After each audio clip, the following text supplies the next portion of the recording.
Bonjour, c'est David de la bibliothèque.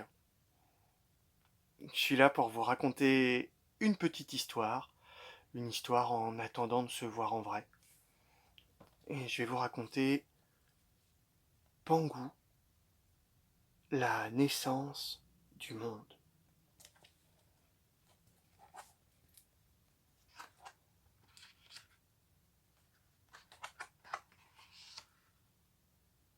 Au début, il n'y avait rien.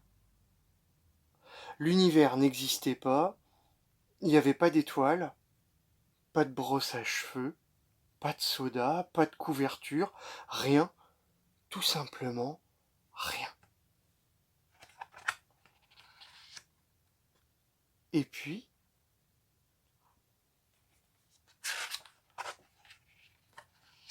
au milieu de rien, un œuf. Pas un œuf au plat, ni un œuf brouillé, mais un œuf dans lequel se trouvait une petite personne, nommée Pangou.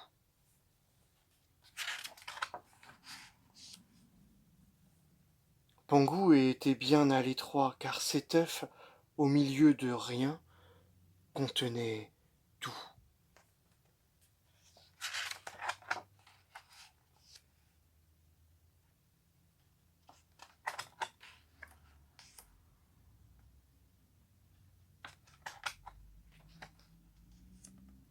Depuis des millions d'années, avant que le monde advienne, que le temps soit inventé, que la lune se lève la nuit et qu'un grain de sable en côtoie un autre, Pangou dormait. Soudain, une main sortit de l'œuf. Un nez sortit de l'œuf. Pangou déploya son corps et, à cet instant, tous les éléments de l'univers restés soudés depuis toujours se disloquèrent. Pangou se prépara à créer le monde.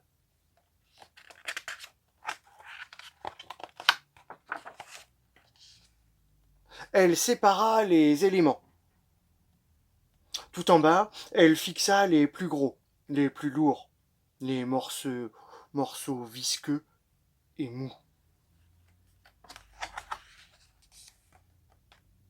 Ainsi, elle constitua le sol. Puis tout en haut, elle plaça les parties les plus légères, lumineuses, vaporeuses. Ainsi, elle disposa le ciel.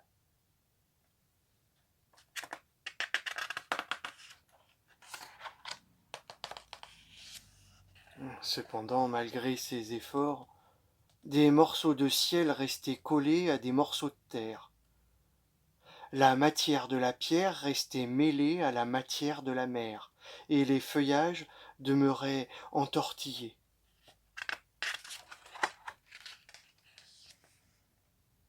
Pangou divisa, morcela, écarta, détacha, sectionna, isola, dénoua, scinda, fragmenta, autant qu'elle put, pour que chaque substance se libère et trouve sa place dans le monde. Des années de labeur s'écoulèrent. Pangou resta déterminé. Lorsque les herbes furent à ses pieds et les nuages dans ses yeux, Pangou réalisa combien elle avait grandi.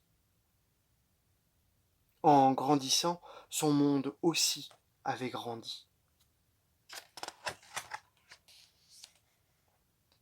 Pendant toutes ces années, à travailler comme une forcenée, elle s'était beaucoup élargie, mais elle avait aussi vieilli.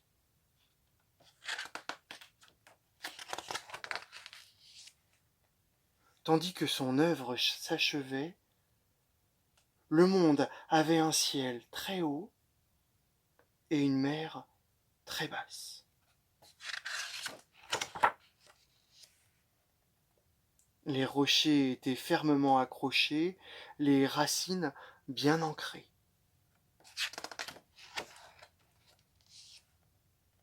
Pangu s'effondra. Tous les morceaux de son corps vinrent alors se raccrocher au monde qu'elle avait inventé. Le moindre petit poil fut transformé en une belle plante. Ces liquides firent jaillir de nouvelles rivières, et les vastes formes de son corps composèrent le paysage.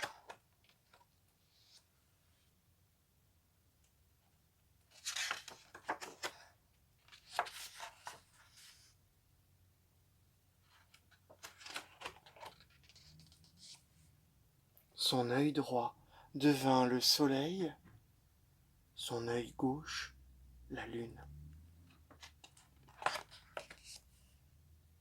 Enfin ses os se changèrent en pierre, et ses poux devinrent les humains.